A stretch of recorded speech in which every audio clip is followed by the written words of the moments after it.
सत साहिब सतगुरुदेव की जय। बंदी छोड़ कबीर साहिब जी की जय। बंदी छोड़ गरीबदास जी महाराज जी की जय। स्वामी राम देवानंद जी गुरु महाराज जी की जय हो।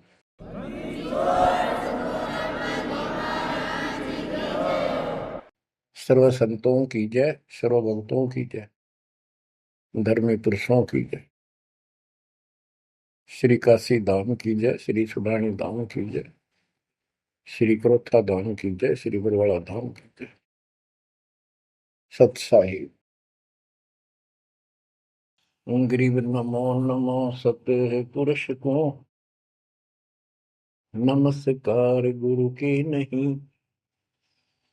सुर नर मुनिजन साधुआ, संतों सर्वस दीन। सतगुरु साहिब संत सब, दंडवतम प्रणाम। आगे पीछे मध्य हुए, किनको पूर्व। कबीर सतगुरु के उपदेश का, सुनिया एक विचार। जय सतगुरु मिलते नहीं, जाते नरक द्वार। नरक द्वार में दूत सब, करते खेचातान। उनसे कभू नहीं छूटता, फिरता चारों खाने। कबीर चार खानी में भरमता, कबहू न लगता पार। सो फेरा सब मिट गया, मेरे सतगुरु के उपकार। जय जय सतगुरु मेरे की, जय जय सतगुरु मेरे की। सदा साहिबी सुख से वसियो, अमरपुरी के डेरे की। जय जय सतगुरु मेरे की, जय जय सतगुरु मेरे की। सदा साहिबी सुख से वसियो, सतलोक के डेरे। बच्चों, उस सतलोक की याद आती है, और जिस कारण से ये वाणी याद आती है तो शुक्र मनाया जाता है। आत्मा शुक्र मनाती है कि तुम तो सुख से जीवो, हमने तो कर्म फोड़ लिए। हम तो अपने कर्म भोग रहे हैं, तुम लक्की थे, समझदार थे, इस दुष्ट के बातों में नहीं आए। निर्विकार निर्भय तू ही, और सकल वैमान। जी साधो और सकल वैमान। सब पर तेरी साहिबी, सब पर तेरी साहिबी।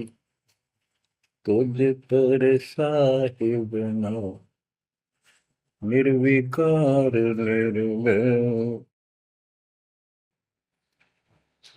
आप अमर कथा सुन रहे हो, सत्यनारायण कथा सुन रहे हो, और आप कहीं भी बैठे हो, दाता ने कैसी दया कर दी।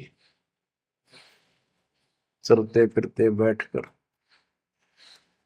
परमात्मा का गुणगान सुनो। बच्चों, ये सत्संग जो है, ये आध्यात्मिक पढ़ाई है, ये आध्यात्मिक शिक्षा है। इसको समझने के लिए भी काफी समय की आवश्यकता है। जैसे बच्चे स्कूल जाते हैं, यानी 15-16 वर्ष तक तो वो टोटली फ्री होते हैं। अपनी पढ़ाई करो, ट्यूशन लगवाओ, क्लास में पढ़ो। तो ऐसे करते करते वो विद्वान बन जाते हैं, डॉक्टर बन जाते हैं, इंजीनियर बन जाते हैं, और बड़ी बड़ी शिक्षाएं प्राप्त कर लेते हैं। इसी प्रकार आपको ये आध्यात्मिक लेक्चर अटेंड करते रहना चाहिए। संसारिक काम भी करो, शिक्षा ग्रहण भी करो, लेकिन ये शिक्षा साथ जरूर ग्रहण करो। इसके बिना सब व्यर्थ है। वो तो सिर्फ पेट के लिए, रोजी रोटी के लिए जो भी कर्म हम करते हैं सब रोजी रोजगार के लिए होता है, और वो रोजगार हम करते करते नुकसान हो जाता है। सब कुछ करते करते हानि हो जाती है, कोई लाभ नहीं मिलता। इधर कमाते हैं, उधर रोग हो जाता है, यहाँ से कमाया उधर खत्म हो गया। तो परमात्मा के चरणों में आने के बाद, इसकी शरण में आ जाने के बाद, तो ये इस तरह के कष्टों को कम कर देगा। परमात्मा की महिमा भी ना सुने, भक्ति ना करें, और काम में ज्यादा ध्यान दें, कभी नुकसान ना हो जाए। और वो करते करते हो जाता है, फिर घर के रहते ना गांठ के। इसलिए काम अवश्य करो, पर इसमें नागा ना करो। परमात्मा की महिमा अवश्य सुनो, और भक्ति डेली करो, सुबह दोपहर शाम के परमात्मा की स्तुति। आजकल तो अनपढ़ भी कर सकते हैं, मोबाइल घर घर है, उसमें लगाओ आरती, सुबह दोपहर शाम की, आराम से सुनो, काम भी करते रहो। खाना बना रहे हो, आरती चल रही है, बहुत बढ़िया, ध्यान आरती में रहेगा। जैसे ड्राइवर गाड़ी चलाते हैं, ड्राइविंग तो बहुत सावधानी का काम होता है, लेकिन उसमें बातें करते रहते हैं, वो चलाता भी रहता है। इसी प्रकार इस समय का ऐसे सदुपयोग करो, सुमन भी करो, गाड़ी भी चलाओ, तो आरती भी लगा लो, उसके अंदर चलते रहो, सुनते रहो। तो परमात्मा ने आपके ऊपर रजा करने में कसर नहीं छोड़ रखी। और अब आप भी चौकस हो जाओ, सतर्क हो जाओ, समर्पित और दृढ़ हो जाओ। बच्चों, अपने को अपने घर का ज्ञान हुआ, अभी तक तो हमारे को अध्यात्म का सिर पैर भी ज्ञान नहीं था। और जब तक बच्चों हमें विश्वास नहीं होता कि परमात्मा कौन है, इसका प्रमाण कहाँ है, कहाँ प्रूफ है, और हमारी आत्मा इस बात को नहीं स्वीकार कर लेती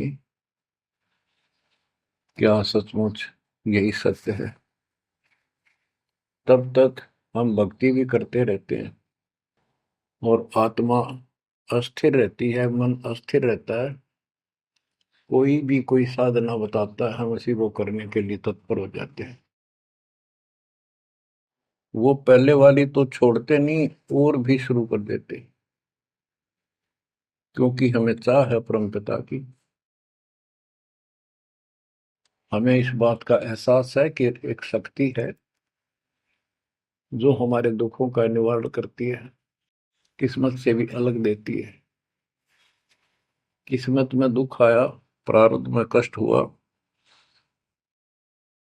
तो हम उसके निवारण के लिए किधर झाड़ फूक वालों के पास, कहीं हाथ दिखाने गए, कहीं पहाड़ों पर किसी ने बताया वहां गए, व्रत रखने को कहा वो रखा। हमने हर तरह से कोशिश की कि कोई सुख प्राप्त हो, ज्यादा धन प्राप्त हो, लेकिन ऐसा कुछ नहीं हुआ। वैसे कभी इत्तेफाक से कोई दाव लग गया, कोई हटकर कोई ऐसा लाभ होता दिखा हो गया, वो होना तो था कर्म का, प्रारब्ध में आ गया कोई, और वो सूत बैठ गया, और हम और दृढ़ हो गए उन्हीं पूजाओं पर, उन गलत साधनाओं पर जो गीता में मना कर रखा है।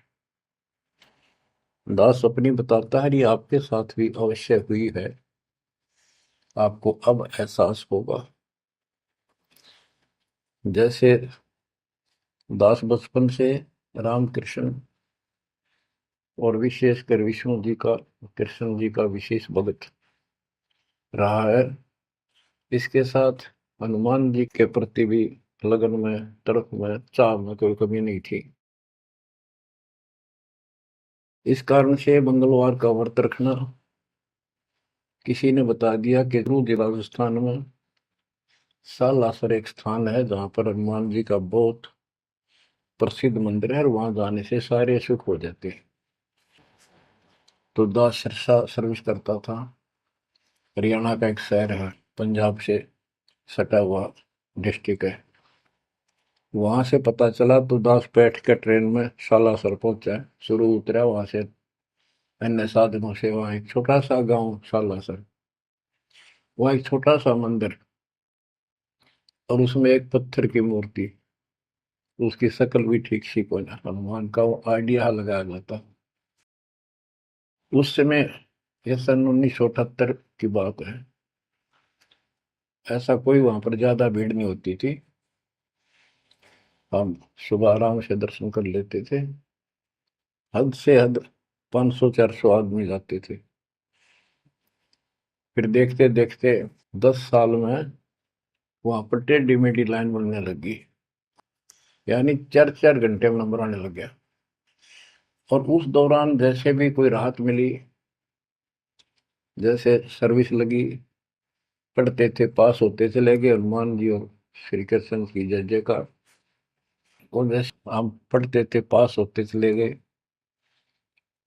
तो ये श्रेय अपने इन इष्ट देवों को मानते थे जो एक से अनेक थे।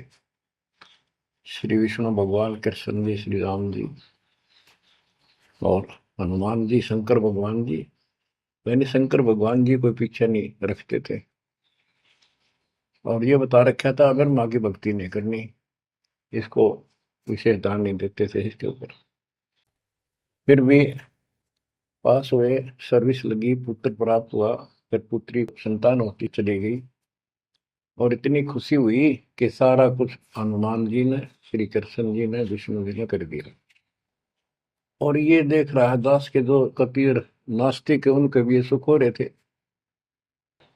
तो बात ये है, अब पता चला कि ये साधना वो सुख देने की थी नहीं जो हम इनके सिर कर रहे थे।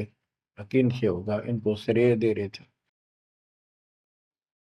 तो बच्चों, कबीर पीछे लग गया जाऊं था मैं लोक वेद के साथ, मार्ग में सतगुरु मिले, दीपक ले दिया हाथ। इस भक्ति के सफर में हम लोक वेद के आधार से इधर उधर भटक रहे थे, सही मार्ग मिला नहीं था और कभी भी मंजिल प्राप्त नहीं कर सकते थे। ठीक है, हमारी तड़प थी तो भगवान भी मिले। जैसे वेदों में प्रमाण है, ऋग्वेद मंडल नंबर 9, सूक्त चमन, मंत्र 3 में, कि परमात्मा सबसे ऊपर के लोक में बैठा है। फिर ऋग्वेद मंडल नंबर 9, सूक्त 82, 1, 2, 3 में, ऋग्वेद मंडल नंबर 9, सूक्त 86 के 26-27 में। तो ये बताते हैं कि परमात्मा अच्छी आत्माओं को मिलता है, वहां से गति करके नीचे आता है, उनके संकट दूर करता है, उनको सच्ची राह दिखाता है अपने मुख कमल से। ऋग्वेद मंडल नंबर 9, सूक्त 96 के 16 से 20 तक, ऋग्वेद मंडल नंबर 9, सूक्त 94 का मंत्र 2, 95 का मंत्र नंबर 1। इन सब में मिलाकर एक निष्कर्ष निकलता है कि परमात्मा ऊपर से गति करके आते हैं और यहाँ अच्छी आत्माओं को मिलते हैं। एक कविता, काव्यों यानी लोकोक्तियों, शब्दों, वाणियों, साखियों के माध्यम से अध्यात्म ज्ञान अपने मुख कमल से बोलकर सुनाते हैं। और वो एक कवि की तरह आचरण करते हुए वर्जम घूमते फिरते और अपने मुख कमल से वाणी बोल करके भक्ति की प्रेरणा करते हैं और गुप्त भक्ति के, परमात्मा की साधना के गुप्त मंत्रों को आविष्कार करते हैं, मंत्रों का आविष्कार करते हैं। जैसे गरीबदास जी ने बताया है, कबीर साहब बताते हैं, गरीब सोहम शब्द हम जग में लाए, सार शब्द हमने गुप्त छिपाए। यानी सोहम शब्द किसी भी ग्रंथ शास्त्र में, जिनको हम शास्त्र मानते रहे हैं 600 साल पहले पहले, उनमें नहीं है। और सोहम नाम का प्रचलन बहुत पहले से चल रहा है, पर इन किताबों में नहीं था। क्योंकि कबीर साहब कहते हैं, हम बैरागी ब्रह्म पद सन्यासी महादेव, सो हम मंत्र जय शिव जी को करे हमारी से। उनको ज्ञान समझा सबको। ज्ञान इतना गजब का है, एक बार आत्मा जरूर पकड़ लेती है और नाम की भी इच्छा करती है, तो उस समय जब परमात्मा अपने ज्ञान सुना रहे होते हैं, काल निकल जाता है उस आत्मा से, और आत्मा ध्यान से सुनती है, सत्य मान लेती है। तो इन्होंने ब्रह्मा जी ने, विष्णु जी ने, शिव जी ने सबने नाम दे दिए। इनमें सॉफ्टवेयर लगा दिया परमात्मा ने। विष्णु जी में हरियम का, शिव जी में सोम का, ब्रह्मा में ओम का, और वही आज हमारे को लगा दिया। अब हम अपना काम इनसे डायरेक्ट ले रहे हैं। तो कहने का भाव ये है कि जिस समय परमात्मा अपना ज्ञान सुनाते हैं, काल भाग जाता है। परमात्मा के वहां से आते ही काल प्रवेश कर जाता है, उनकी बुद्धि को फेर देता है। इसी कारण से दोबारा इन्होंने परमात्मा की वाणी सुनी नहीं, विचार नहीं सुना, और ये धोखा खा गई। हमने भी बहुत बार धोखा खा लिया, शंखों बार हम ये कष्ट उठा चुके और ये धोखा खा चुके हैं। अपने भगवान को छोड़कर इन बकवादा में बड़े रहे। मानुष जन्म पाएकर खोवे, सतगुरु विमुखा युग युग रोए। बच्चों, गिरीश सतगुर संगत छोड़कर लाख वर्ष जप कीन, इंद्रिय क्रम ना मोक्ष होए, अरे काल के आदि। जैसे आपको बार बार समझाया जाता है कि सतगुरु से विमुख होने के बाद हम आज से 600 वर्ष पहले परमात्मा से विमुख हुए थे। उसके बाद हम पता नहीं किन किन धर्मों में जन्मे, कभी भक्ति की कभी ना की। भक्ति करते थे और भक्ति ही नहीं थी, लेकिन मालिक फिर भी हमें उन प्रत्येक मानव शरीर में मिले हैं और सच्ची राह दिखाई है। हमने कुछ दिन की साधना अवश्य की है, फिर छोड़ दी, और जिसके कारण परमात्मा हमें चार्ज कर गए। उस चार्जिंग के कारण आज तक आपके हृदय में मालिक की चाह और भक्ति की तरफ बनी हुई थी, और मनुष्य जीवन मिलते रहे। क्योंकि हम 600 साल पहले गुरुद्रोही नहीं हुए थे, सतगुरु विमुख हो गए थे। सतगुरु विमुखा युग युग रोवे, मानुष जन्म पाकर खोए। एक उदाहरण देता हूं। एक राबी नाम की लड़की, जिसको राबिया भी कहा, मुसलमान धर्म में जन्मी। वह पिछले सतयुग से मालिक के उनके साथ लगे थे, अपनी बेटी को, अपनी आत्मा के। गरीबदास जी ने बताया है कि कबीर साहब बताते हैं, 2 दिन मेरी शरण है। यानी एक बार किसी युग में चाहे वो 10 दिन भी नाम ले ले, फिर छोड़ दिया वो, मालिक उसको अपने खाते में खींचता है। और फिर उसको धीरे धीरे धीरे धीरे, देखो अपने पिता को, देखो हमारे लिए कितना कष्ट उठा रहे हैं। उसको धीरे धीरे चार्ज करते रहते हैं, चार्ज करते रहते हैं, भक्ति की तरफ जन्म जन्मांतर बढ़ाते रहते हैं। उसी कर्म अनुसार, उसी क्रिया में वो लड़की आत्मा रैबी बनी हुई थी। एक लड़की मुसलमान घर में जन्म था, 12-13 साल की बेटी थी, भेड़ बकरियां चरा रही थी। और वो सारी सृष्टि के रचनहार हमारे पिता अपनी बेटी के लिए उस जंगल में पहुंच गए, घास फूस पर बैठ के जाकर बेटी के पास मुसलमान धर्म जिंदा का रूप बनाया। हमारे अंदर एक धर्म कर्म की ये भी एक समस्या है कि हम अपने धर्म वालों को महत्व देते हैं, दूसरों से नफरत करते हैं। ये काल की चाल है। इसलिए दाता सौ सब क्षेत्र में करूं अपने जन के काज, हिरण्यकशिपु जो मार दूं नरसिंह के साथ। अब्राहिम सुल्तान दम के बंदी बन के चले गए, एक नौकरानी बन के चले गए। क्या पड़ा था उनको? कोरडे खाए, नौकर बने, अपने बच्चे को नरक से निकालने के लिए कि तुम बालक को, बुद्धि छोटी है, बच्चे की बुद्धि इतना काम नहीं करती, इस ज्ञान से आपकी बुद्धि विकसित होगी, आप कुछ दिनों में संकेत समझने लग जाओ। अब जैसे राबी को मालिक ने समझाया, तो बच्चों, परमात्मा अपनी उस बेटी, उस आत्मा के, राबिया के पास जाकर बैठ के जंगल में गर्मी सर्दी घास फूस के ऊपर बैठ के और उसको समझाने लगे, बेटी भक्ति किया करो। तो बच्ची थी, जैसे उस धर्म के अंदर जन्मी थी, उसमें जो साधना बताते थे उसको कहती थी हम करते हैं, ऐसे करते हैं, नमाज करते हैं, ईद बकरीद मनाते हैं। तो परमात्मा ने उनको काफी समझा, कई दिन लगातार जाते रहे, ये चले जाते फिर आ जाते। अंत में लड़की ने स्वीकार कर लिया, भगवान मुझे वो सच्चा राह बता दो जिससे मोक्ष मिले। परमात्मा ने उनको मंत्र दिए, ये मंत्र दे दिए पांचों, लेकिन ये नहीं बताया ये किस किस के हैं, क्योंकि इसके बताने की जरूरत भी नहीं है। या तो चाबी है, किसी भी खजाने की है या कोई और सामान वाले की है, उस ताले के लाओ, खुल जाएगा और उसमें जो सामान है आपको मिल जाएगा। फिर भी याद होना आवश्यक है कि ये इसमें यूं सामान है, इसमें ये सामान है। तो लड़की ने कुछ दिन मालिक की साधना की, 4 वर्ष। उसके बाद समाज के दबाव में शानी होगी, उसने यहाँ तक फैसला कर लिया कि ये तो संस्कार बढ़ते चले जाते हैं, शादी ही नहीं कराऊंगी, विवाह नहीं कराऊंगी। उसने निकाह करने से मना कर दिया।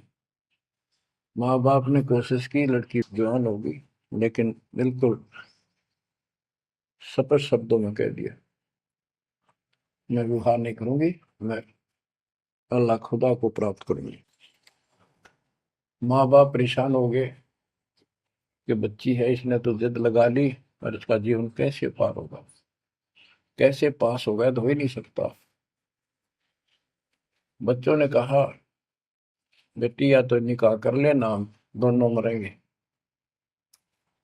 लड़की ने सोचा, चल माता पिता की हत्या का क्यों सिर पर दोष लूं, आगे अपने पति से बात कर रहे हैं। निकाह हो गया। मुसलमानों के अंदर लड़की से अपनी राय पूछी जाती है विवाह के समय कि क्या आपको ये विवाह मंजूर है, निकाह कबूल है। लड़की यस कर देती है तो विवाह होता है, न तो नहीं होता। ये स्वतंत्रता बेटी को है। उसने यस कर दी, विवाह होगा। उनका पति बहुत बड़ा अधिकारी था, अफसर था, साहब था। मुसलमानों में एक से अधिक विवाह भी हो जाते हैं, सामान्य बात है। तो उसने यही विचार किया था कि तो शादी और कर लेगा, वहां दबाव बनाऊंगी, ना तो मर जाऊंगी और क्या इलाज है।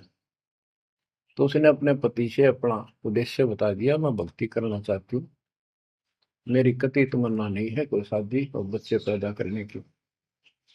यदि आप मेरे साथ जबरदस्ती करोगे तो मैं सुसाइड करूंगी। उनका पति भगवान से डरने वाला मुसलमान था, वास्तव मुसलमान था।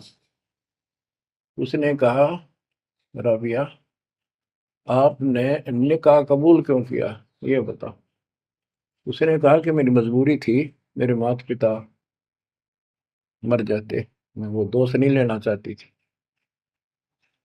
उनका भी काम बन गया। कि आप बताओ आपका क्या इरादा है। मेरा फाइनल है, या तो मौत या अपनी भक्ति करूंगे। इतना दृढ़ विश्वास देखकर उसने कहा कि राबिया कोई बात नहीं, आप भक्ति करो, मैं अल्लाह के मार्ग में बात नहीं बन सकता, मैं भी भगवान से डरने वाला हूँ। लेकिन जैसे आपकी लोक लाज के कारण आपके पिता की समस्या प्रबल थी, इसी प्रकार समाज हमारा भी है, लोक लाज हमें भी है। आप मेरी दृष्टि में, मेरी तरफ से तो मेरी सिस्टर होगी, समाज की दृष्टि में मेरी वाइफ बन के रहना होगा। वो बोली मुझे मंजूर है। उसके लिए अलग व्यवस्था कर दी, अपनी भक्ति कर, किसी चीज की कमी नहीं आने देंगे। उसने अपनी और शादियां कर ली। अब वो 50 साल की होगी, सब देखा कि ये तो बिल्कुल देवी का रूप है, पलक भी उठाकर नहीं देखती। ये पिछले संस्कार थे, वो बैटरी चार्ज थी, उसमें चाह थी, आगे बैटरी लगी नहीं है, धीरे धीरे नष्ट होगी। या रोड मारा काल मारी, ये बहुत बड़ा षड्यंत्र है। सतगुरु कबीर साहब ने इसको कोई खोल नहीं सकता, इसे बचा भी नहीं सकता। इसलिए सतगुरु की शरण नहीं छोड़नी चाहिए। उसने अपने पति, जो संसारिक दृष्टि के पति से कहा कि मैं हज करने जाना चाहती हूँ। उसने कहा अच्छी बात है, जाओ, और कोई व्यवस्था ऊंट घोड़े की करवा देता हूँ, उस पर आराम से बैठ कर जाइए। बोली नहीं, मैं पैदल जाऊंगी, क्योंकि ये आस्था हमारी भगवान के प्रति अहंकार में नहीं, ऐसे जावा तो और बढ़िया है, ये वो शुरू से धारणा है। उस समय साधन भी नहीं होते थे, ऊंट घोड़े होते थे, रेगिस्तान में ऊंट ही चलते थे। वो बोली नहीं, मैं पैदल जाऊंगी। राबिया पैदल जा रही थी, रास्ते में कुआं था, उसको बाल्टी और रस्सा नहीं था। एक कुतिया वहां पर बहुत बुरी तरह रो रही थी, कभी कुएं की तरफ जा रही थी, राबिया के चरणों की तरफ आ रही थी। वो समझ गई कि प्यासी है, और साथ में बच्चा है, मरेगी की, बच्चे भी मरेंगे। आओ देखा ना ताओ देखा, दया बिना दरवेश कसाई। वो दरवेश थी, संत थी, दयालु थी, असली मुसलमान थी। उसने अपने बाल पाड़े सिर के, रस्सी बनाई लंबी, वो 100 फुट नीचे पानी होता था, और फिर अपने कपड़े निकाल कर शरीर के, उसके बांध कर नीचे भिगो कर बाहर टपकाए। निचौड़े एक मटके के टूटे हुए पात्र में कुतिया ने जी भर का पानी पिया, और लड़की ने अपने जो सिर के बाल पाड़े, थोड़ा बहुत खून निकला था, रक्त, ब्लड को साफ किया, कपड़े पहन लिए, मक्का के लिए चलने लगी। वो मंदिर उठ के मक्का कुएं के साथ आकर खड़ा हो गया। लड़की ने तो जाना ही मक्का में था, एकदम प्रवेश कर गई। उधर इब्राहिम सुल्तान अदम की पहले बॉडी में वो आत्मा गई हुई थी, क्योंकि परमात्मा उनको भी प्रेरित करते हुए आ रहे थे। जो इब्राहिम सुल्तान अदम बाद में सम्मान बना, तो जिनको ये ज्ञान हो जाता था, वो अपने धार्मिक मेलों में जरूर जाते थे औरों को समझाने के लिए। तो इब्राहिम सुल्तान अदम गाड़ी आत्मा वहां गई हुई थी, लोगों में चर्चा हुई, भी मक्का गया कहाँ, हद होगी, मंदिर ही नहीं है यहाँ पर। तब इब्राहिम सुल्तान अदम कहता है, गरीबदास जी बताते हैं, सुल्तान अदम मक्के गया, मक्का नहीं मकान, गया रांड के लेन को यूं कह अदम सुल्तान। लोग बोले रे क्या बोल रहा था, फिर इतने में वो मक्का वापस आ जाता है, और उसमें से राबिया निकली। राबिया देखी, लोग भाग कर प्रवेश किया, देखा तो एक राबिया ने, एक लड़की, उसने अपना परिचय दिया।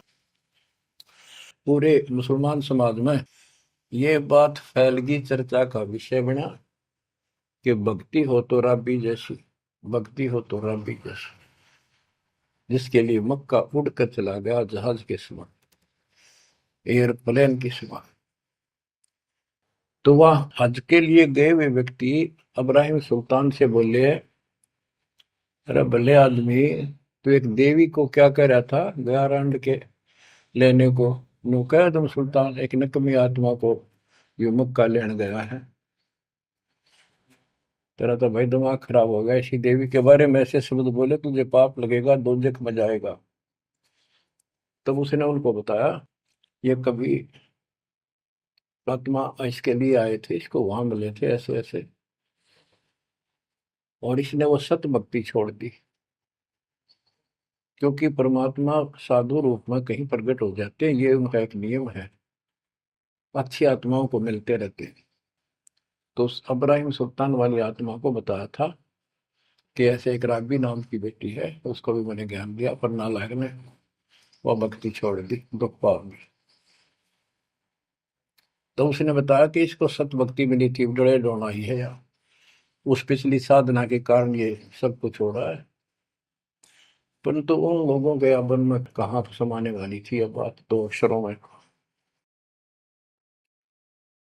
उस जीवन को पूरा करके वो लड़की, वो आत्मा अगले जन्म में एक बांसुरी नाम की लड़की बनी, जन्म हुआ। धार्मिक शब्द सुनाया करती थी, बड़ी प्रबल, क्योंकि प्रेरणा थी, उसमें भी अनमैरिड रही वो। और यहां तक विचार कर लिया कि ये सुना है मक्के में जो मरता है वो सीधा जन्नत में जाता है, स्वर्ग में। तो इससे बड़ी अवसर कहाँ मिलेगा अगर दोस्ता होगी। मक्के में अपनी गर्दन काट दी और चढ़ा दी, सब जगह ये चर्चा होगी भाई, बांसुरी तो जन्नत में जाएगी, सिद्ध दरवाजे खुले हैं।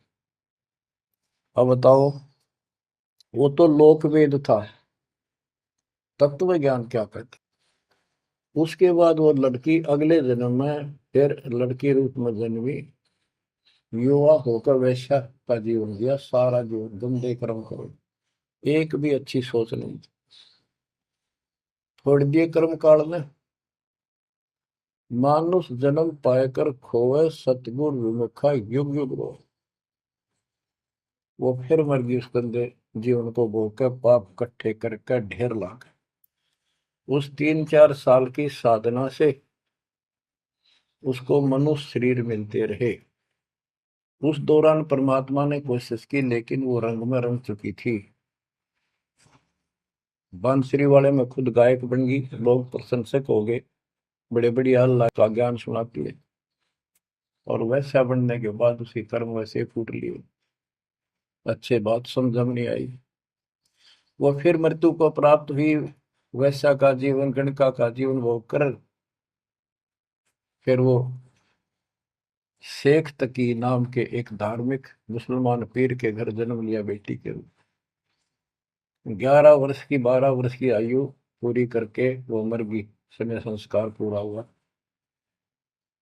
परमात्मा कहते हैं, सो चल छिदर मैं करूं अपने जन के काज, उस आत्मा को फिर अपने चरणों में लेना था, अपनी प्यारी आत्मा।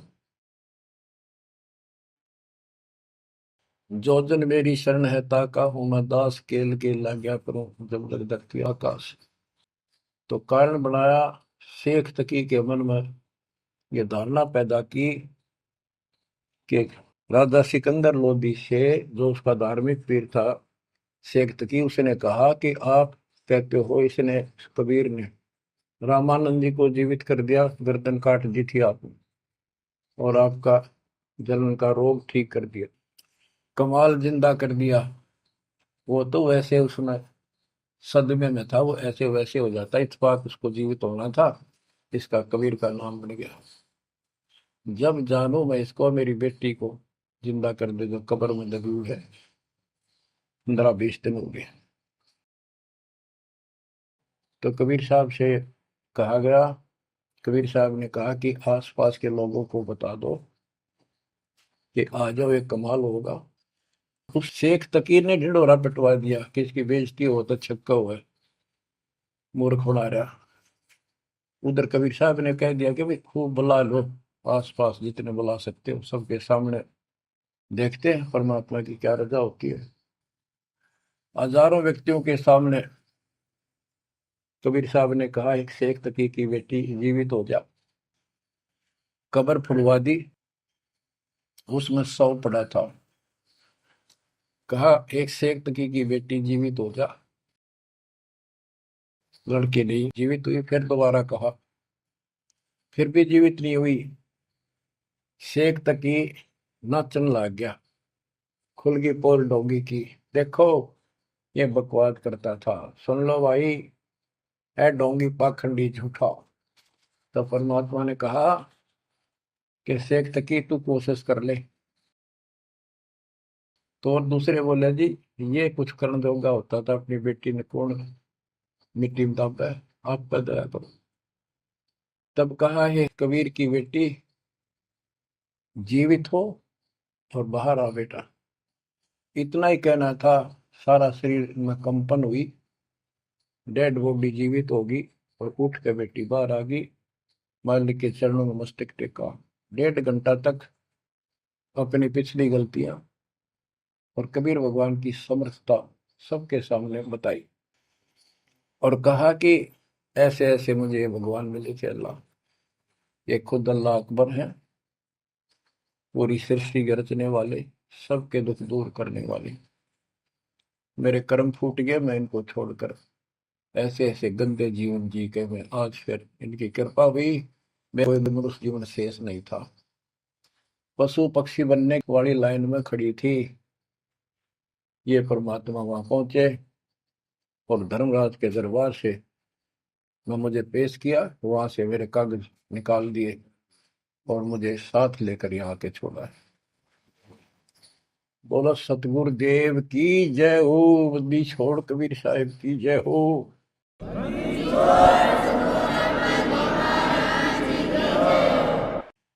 तो उसने कहा बेटी जा अपने पिता के साथ। कबीर साहब ने कहा शेख तकी के साथ। वह बेटी बोली मुझे अपना पिता मिल गया, अपना मालिक मिल गया। इस कर मेरा संस्कार इतना ही था। आप मेरे पिता हो, सारी सृष्टि के मालिक हो, मैं तो आपके साथ रहूं। अपने गुरु के मैं संग संग होली, अपने गुरु के मैं संग संग होली। सखेरे मोहे नेकन आई लाज, आज मोहे गुरु दर से दिखाए। बच्चों यह बात तो बनेगी ऐसे ही। पानी कहते, देसी कहावत है, पानी तो झील में नीचे के स्थान पर आके ही टिकेगा। वैसे पलट में कितना ऊंचा चढ़ जाए लेकिन टिकेगा वहीं आके। मन का तूफान बकवादों का, कहीं धक्के खा लो, आके बात बनेगी सतगुरु शरण। तो कहते हैं गरीबदास जी का है, गिरिव सतगुरु संगत छोड़कर लाख वर्ष जब की, इंद्रिय कर्म ना मोक्ष हो, रहे काल के आखी। सतगुरु पूर्ण संत की संगत छोड़कर चाहे लाख वर्ष तक ये जप करते रहियो, चाहे ये जाप करते रहना, इसका कोई यूज नहीं होगा, क्योंकि कनेक्शन कट चुका होगा, मर्यादा भंग होगी। गुरु बिन माला फेरते, गुरु बिन देते दान, गुरु बिन दोनों निष्फल है, वो व्यर्थ जाएंगे। बच्चों परमात्मा हमारे लिए भटक रहे हैं, इन पिछली गलतियों से सबक लो, इनको फिर से ना दोहराना। जैसे आपको बताया है कि कबीर भगवान है, ये सारी सृष्टि के रचने वाले हैं, ये हमारे पिता, हमारे जनक है, हमारे कष्टों को दूर करने वाले संकट मोचन यही है। लेकिन हम इनको छोड़कर अन्य उपासना करते रहे हैं। जैसे गीता अध्याय 16 श्लोक 23 और 24 में स्पष्ट कर दिया है कि शास्त्र विधि को त्याग कर जो अपनी मर्जी से, इच्छा से मनमाना आचरण करते, मनमानी साधनाएं करते हैं जो शास्त्रों में प्रमाणित नहीं है, उनको न तो कोई सुख हो, न कोई सिद्धि प्राप्त हो, कार्य सिद्ध हो जिससे, और न उनकी गति यानी मोक्ष हो। तो भक्ति करते इसी के लिए है। ये तीनों नहीं हुए तो उस भक्ति का फायदा क्या, गड़े ढोने वाली बात। तो बच्चों आपको बताया, सभी वेदों और ग्रंथों से सिद्ध कर दिया कि कबीर भगवान है।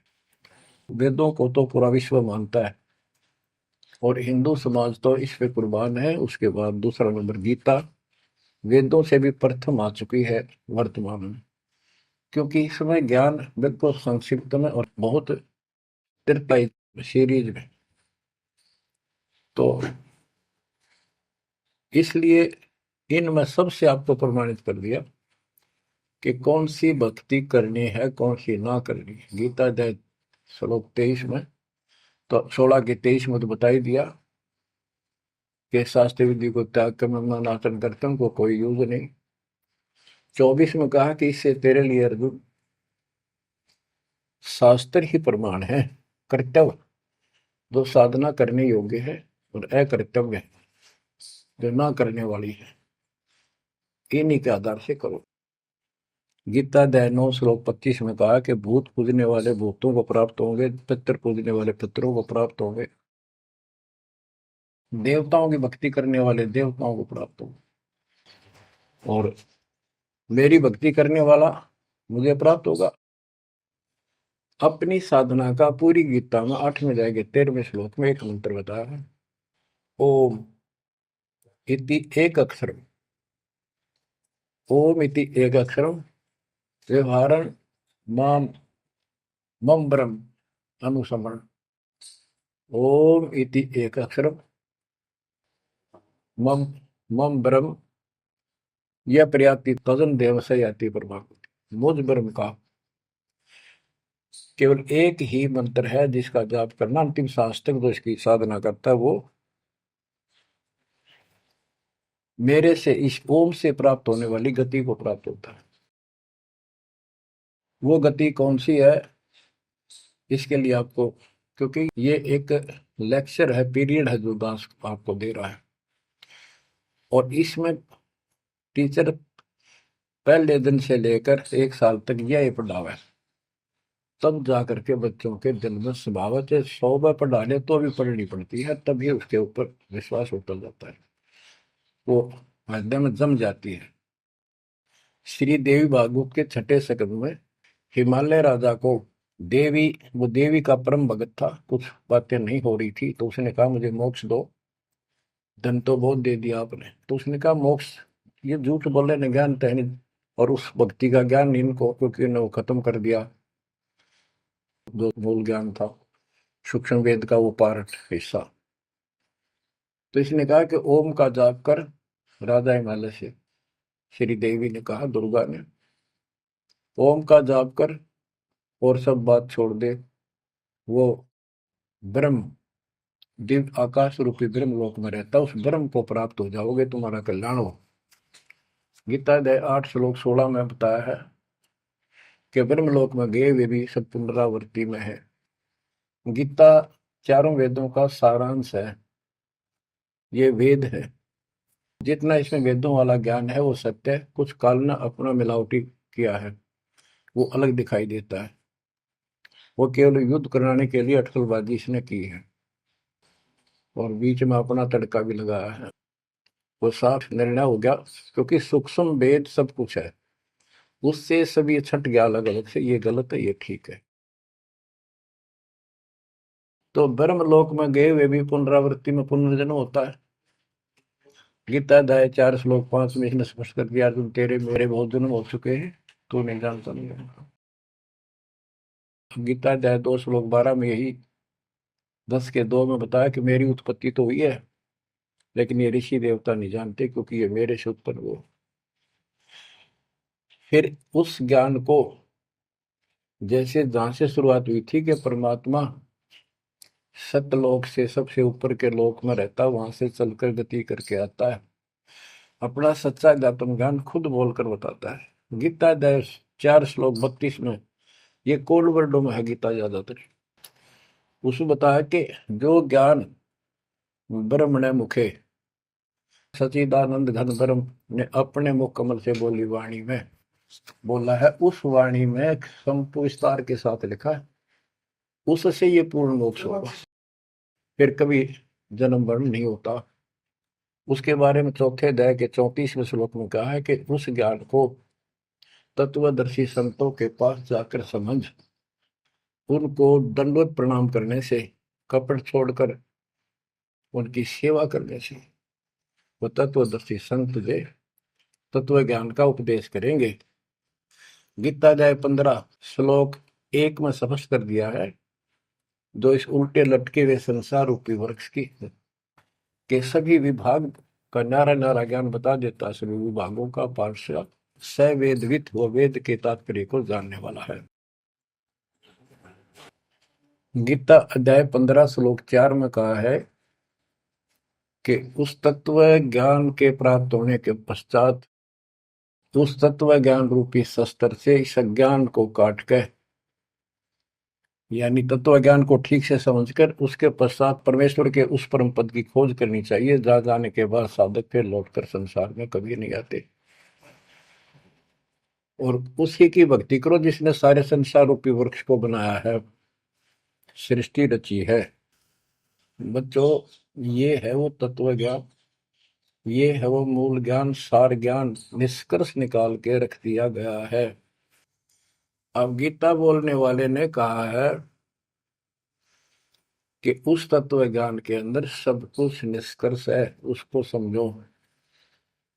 यही कुरान शरीफ के अंदर, कुरान मजीद के अंदर सूरत फुरकानी 25 आयत 52 से 59 में यही स्पष्ट किया है। वो कबीर नाम का परमात्मा है जिसने सारी सृष्टि रची, जिसने सब आपको संतान माता पिता का रूप दिया, सबके कर्मों को वो काटने वाला है, सबके कर्मों को ठीक से जानता है। 6 दिन में सृष्टि रच के जो 7वें दिन तक प्रजा विराजा, उसकी खबर किसी बाखबर से पूछो। गरीबदास जी कहते वेद कतेब एक है भाई, और वेद कतेब का ज्ञान है दूर, वो संतों का मार्ग दूर। ये अधूरा ज्ञान है, जब इसमें स्पष्ट है ही नहीं, जब ये कह दिया कोई और बताओगा तो वो और अब आपके सामने है, आपको प्राप्त हो चुका है। अब भी बच्चों नहीं समझोगे तो कौन सी विधि अपनाएं जो आपकी आंखें खोले। कबीर द्वार धनी के पड़ा रहे, धक्के धनी के खावे, 100 काल जो ही पर द्वार छोड़ नहीं जावे। अब आपने इतना करना है, इस ज्ञान को समझकर मालिक से दूर ना होना, सतगुरु विमुखा मत हो जाना। इसमें आपको अच्छा लगे चाहे कोई कष्ट लगे, वो कष्ट भी गॉड गिफ्ट होगी। हो सकता है पता नहीं कौन सा पहाड़ सा कष्ट आपका हल्के में टल रहा हो, पर जल्दी ना करया करो। और तो धरती पर कहीं जा रही हो तुम्हें कभी राहत नहीं मिलेगी। तो बच्चों, मानत ना मन मोरा साधो, मानत ना मन मोरा रे, बार बार मैं ये समझाऊं जग में जीवन थोड़ा रे, बार बार मैं ये समझाऊं जग में जीवन थोड़ा है। दुविधा दुर्मति चतुराई में जन्म गया नर तोरा रे, अब भी आने में लो सत्संग में, करो गुरु ज्ञान पर गौरा रे। अब भी आने में लो सत्संग में, करो गुरु ज्ञान पर गौरा रे।